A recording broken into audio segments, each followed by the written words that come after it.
Welcome to My Mentor.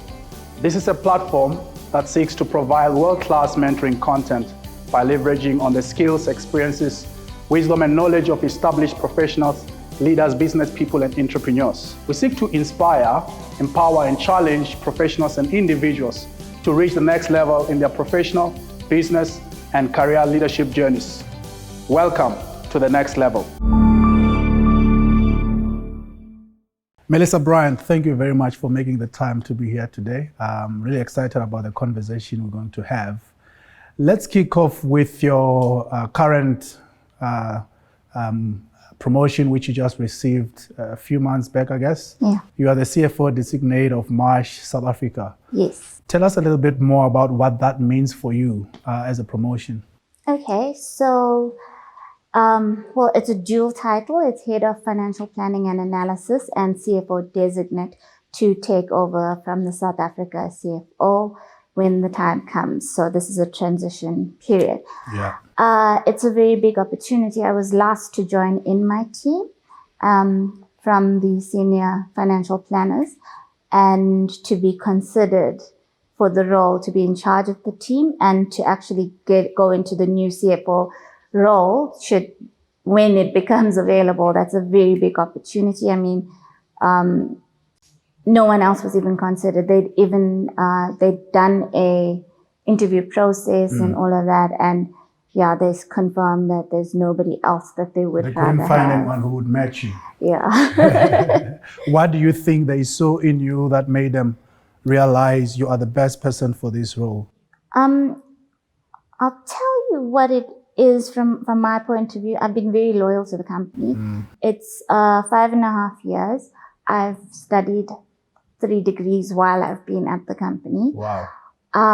But not once did I study at the risk of missing a deadline or anything like that. And they seem to value that a lot, that my job was always done, my attention never wavered, that everything was in on time.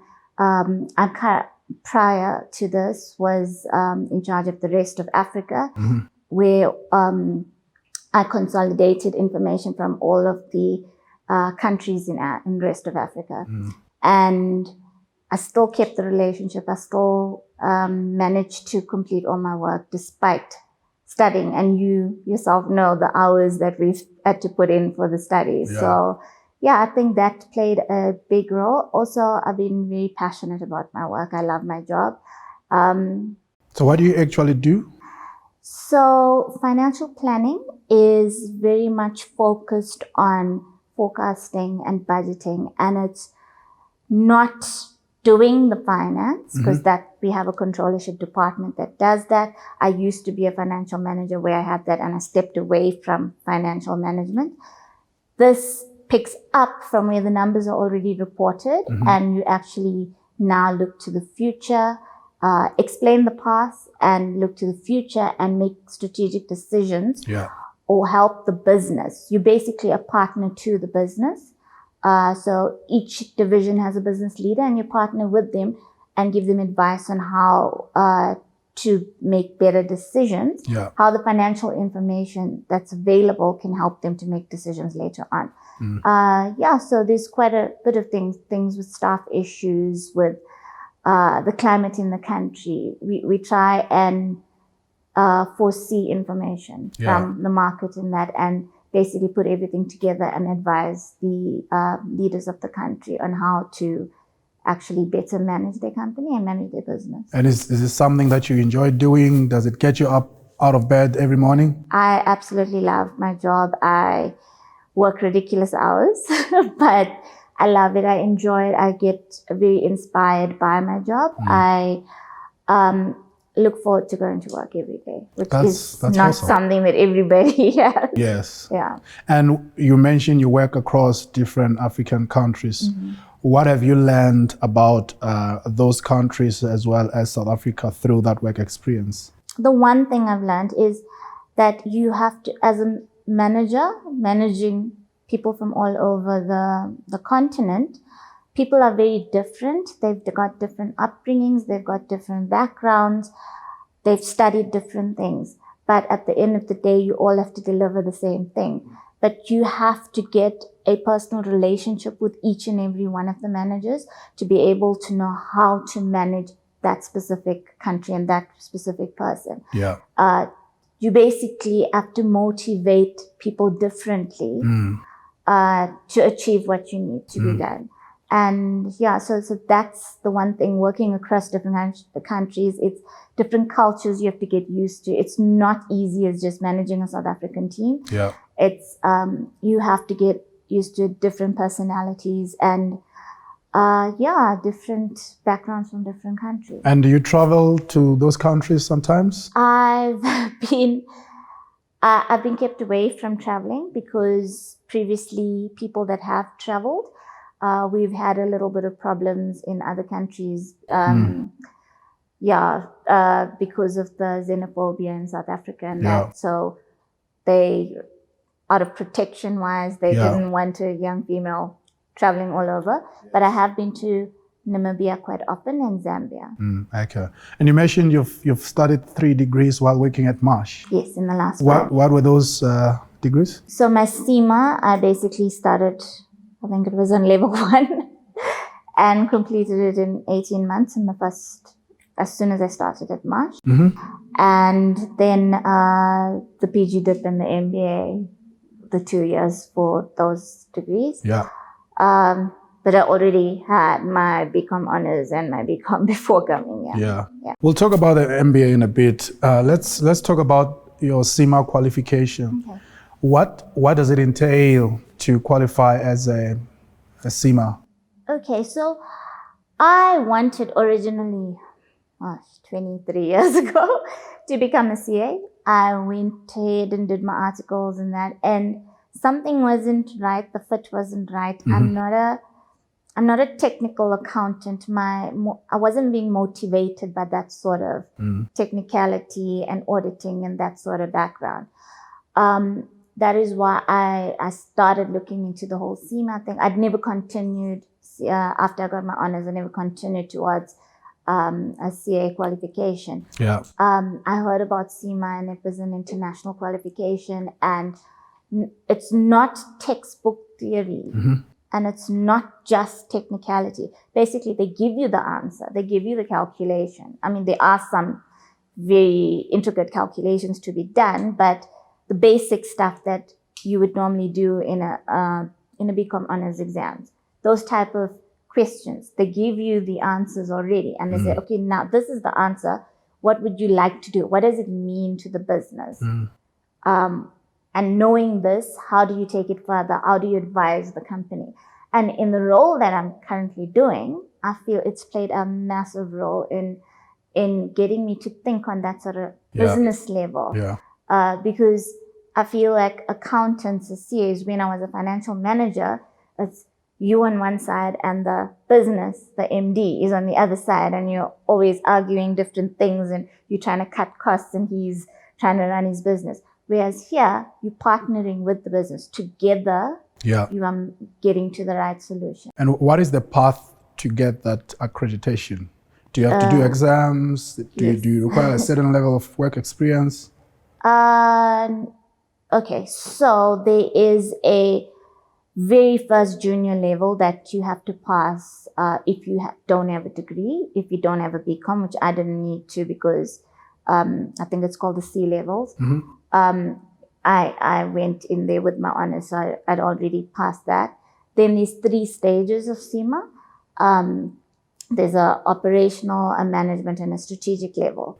On each level, there's financial management, there's management accounting, and one other. You have to do 3 exams, and then you sit for an integrated exam, which cuts across everything. Okay. So the 3 exams that you sit through, you can do it at any time of the year. You basically, that's the other good thing about CIMA, is no structure given to you. They expect you to be adult enough to manage your own time, manage your structure. You decide, I want to write all 3 exams this week, or I want to do it one subject a year. Yeah. You can completely manage your own time. So that's why I said I tried to get the entire thing from first level to third level done in 18 months. Okay. So a lot of people go and write that exam. It is a multiple choice exam, which makes you'd think it'd be easy, but from MBA you would know multiple choice is not as easy. A lot of people fail, and the mistake they make is they don't immediately re-register. What's the pass rate for the exams? Average? CIMA has a different scale, but, Okay. It's quite high. Is it? It's a very high pass rate. Yeah.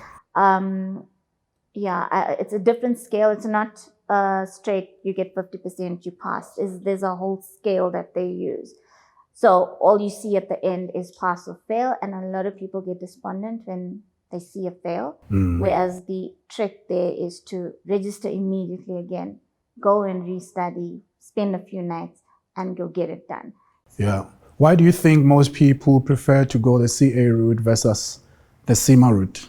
I think CA is very structured, and there are lectures available, and there's lots of support. Yeah. CIMA, not so much. Okay.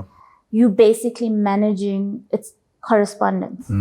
You're managing, if you think about all those difficult calculations and that you have to learn as a CA, and a lecturer helping you and a tutor helping you, you don't have that sort of support base. There are universities that you can get, but it's quite costly to get tuition.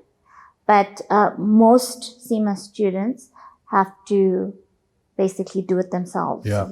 I had to study every single day for 18 months, not one day missed. How do you keep that momentum going? What does it take? I had a goal in place. I was already older than most people who qualified as a CA or a CIMA. And I knew that time is going on. I need to do this.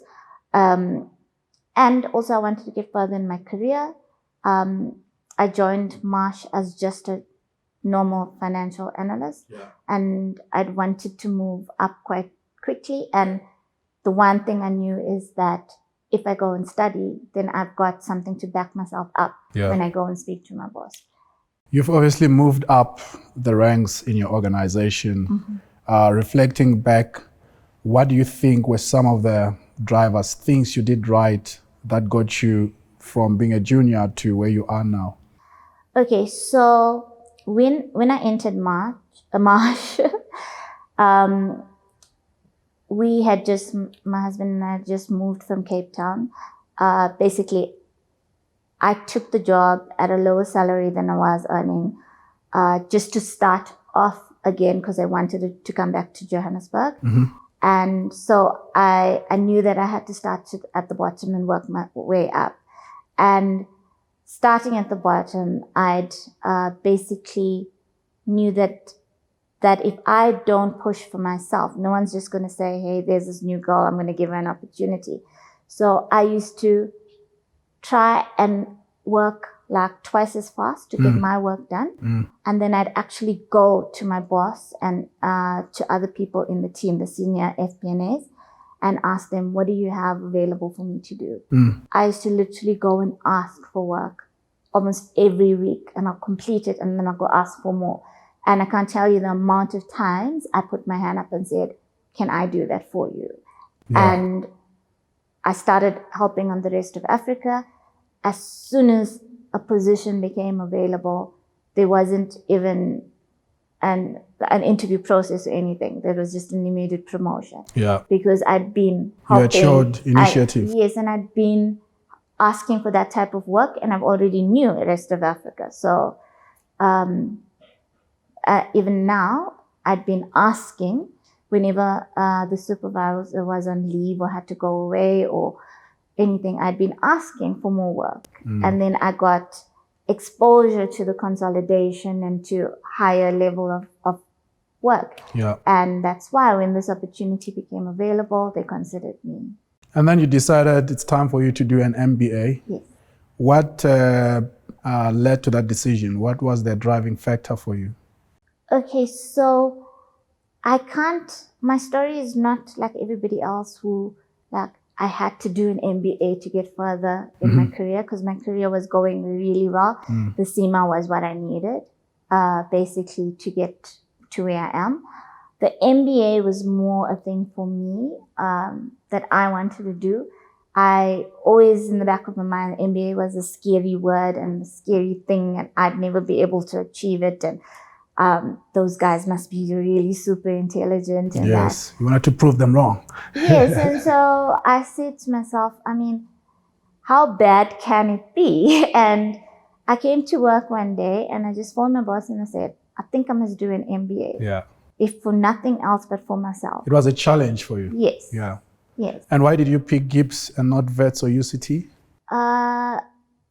Grant's friend actually told me, if you're ever going to consider doing an MBA, there's this fantastic university called Gibbs, and you get to have global exposure. And the whole going away to Atlanta and that sort of thing, I was always going to go to the US no matter what. Yeah. Yeah. So basically that entire the global exposure and the fact that it came highly recommended. Yes. That's the only place I applied. I got accepted. There was no other. There wasn't even a consideration of anywhere else. And what did you enjoy the most about that time of your life doing the MBA? I love pressure and challenge, and I feel I basically perform best when I'm pushed beyond what is normal. Yeah. I don't like a normal day. I'm not that person. I cannot sit still. And so the fact that we were on the go all the time, pushed beyond our limits, beyond what we thought we could do, that to me was very motivational and inspiring. It just made me want to conquer the next and the next and the next. And even now I still want to go back and study, and I had to pause because of my promotion.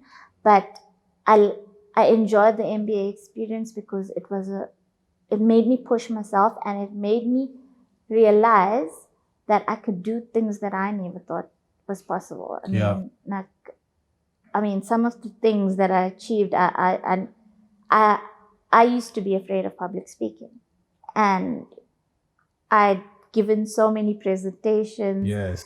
During the MBA. My confidence built up so well, and I even had feedback from my office to say that you've come out of your shell. You actually very confident, and you're speaking up in the board meetings and that sort of thing.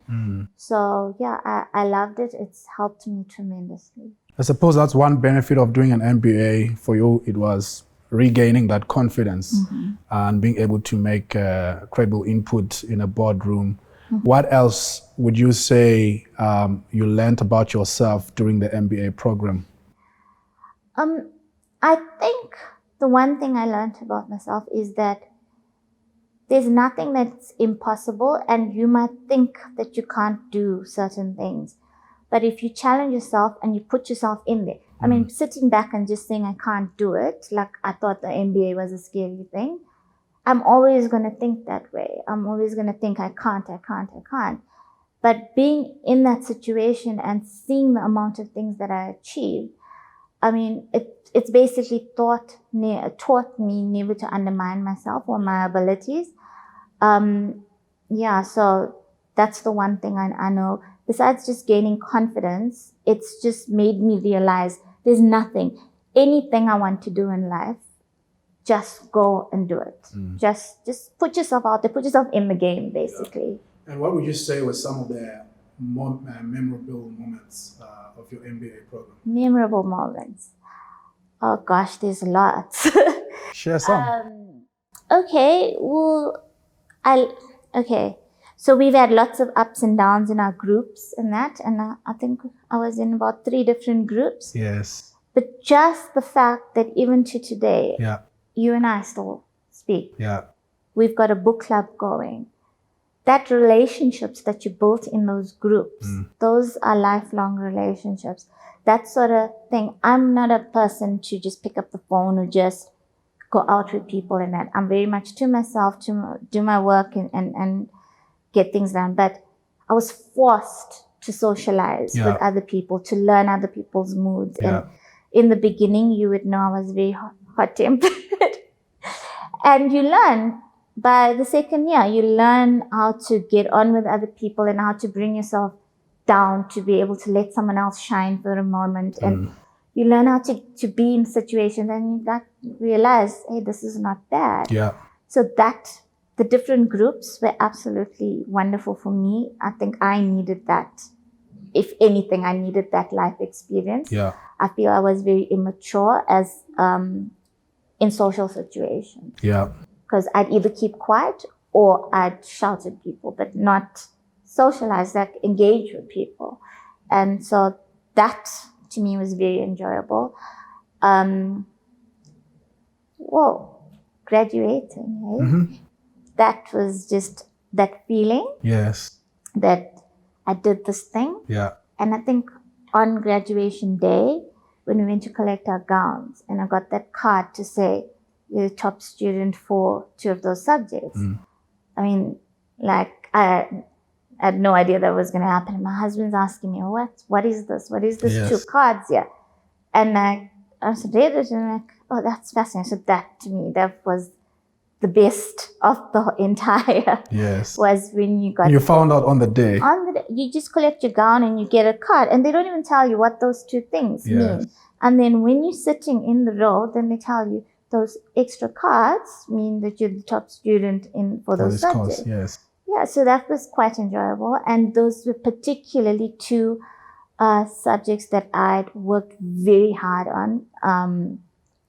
I felt like I did go over and above, and I researched, and I got my company involved, and I even got them to review my paper before actually putting it in. Yeah. And yeah, so it was good because it was 2 pieces of work that I was very proud of, and to be acknowledged on that. Yeah, that was a wonderful feeling. A number of people who've done an MBA, I would say, sometimes struggle to make the MBA work for them, leveraging it for their careers or personal development after graduating. Yeah. How have you managed to use your MBA post leaving Gibbs?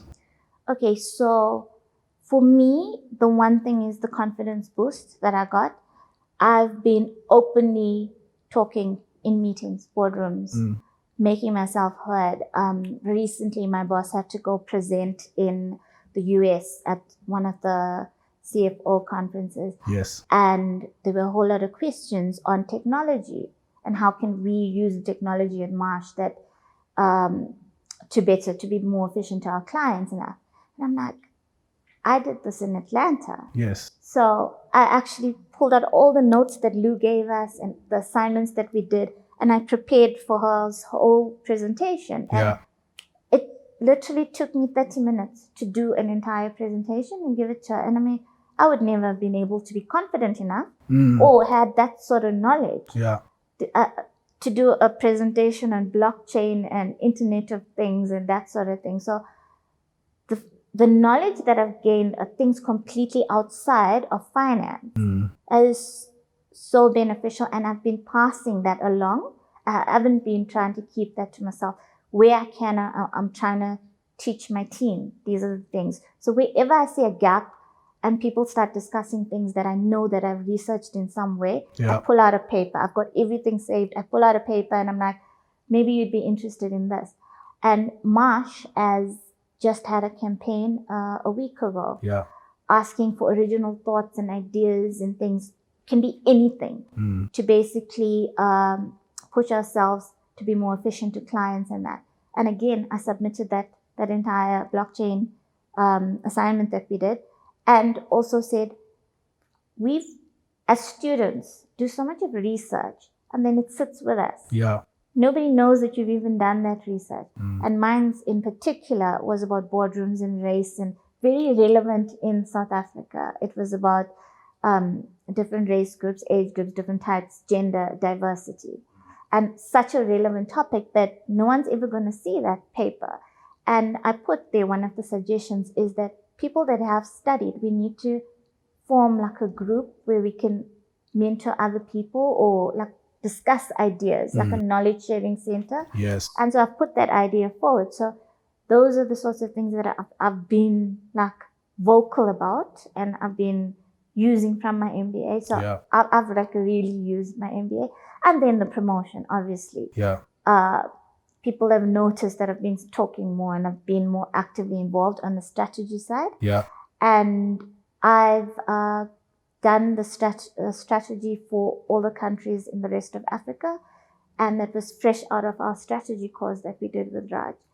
And that, I think, really impressed a lot of people.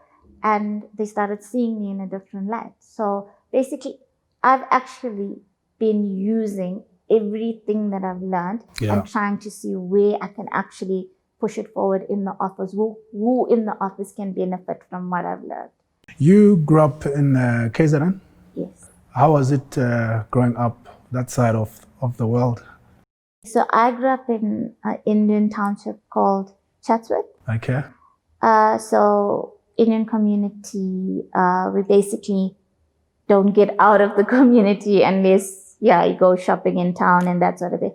So I'd say that I had a very good upbringing. We were not rich. We, in fact, were very, very poor.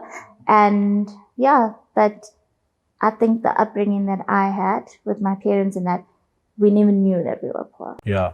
Because in the community we lived, we didn't have more or less than anybody around us. So I loved growing up there. In fact, we just, my mom just moved back in as we just purchased a house so that they can move back to the community, because those were the best years of my life and I wanted my mom to go back there. Yeah. Okay, fantastic. And if someone was watching this who seeks to follow in your footsteps, what sort of advice would you give to them? I think growing up in a small town, and especially, as a female, and at that time as an Indian female, you'd think I never in a million years would have dreamt that I'd come to Johannesburg. But I came here alone and started a life from scratch here. And I made it a success. Yes, there's ups and downs and there's lots of things that come your way. But what gave you the courage to do that? The main thing, and the thing that leads everything in my life, is my religion, my God. I truly believe you put God first and everything else falls into place. And there's not a day that goes by that I don't remind myself how lucky I am. So that sort of thing. And my dad passed away about 10 years ago. And he would have been so proud of where I am right now. I think you've done very well, Melissa. Thank you so much for taking the time to be with us.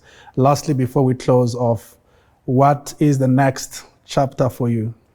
Okay, so as we spoke about my research a bit, so while doing my research, I came upon, I'm not a feminist, but there was a whole gender issue that came up where South Africa, from 2011 to 2018, has actually either been stable or going backwards in their percentage of female representation in the boardroom. And that's piqued my interest so much. And I feel like there's an area there, and I feel it's an African problem across the continent. And I want to go further into this, and I want to do my PhD on that. I was going to register. In fact, I've got my proposal and everything ready to go. And because the promotion just came up, I had to actually say, I can't do everything this year. So, so it's in the nearby future. Just not, October was too soon. Fantastic. Well, congratulations again for all your achievements to date. Thank you very much, Melissa, for making time to chat to us. All the best there.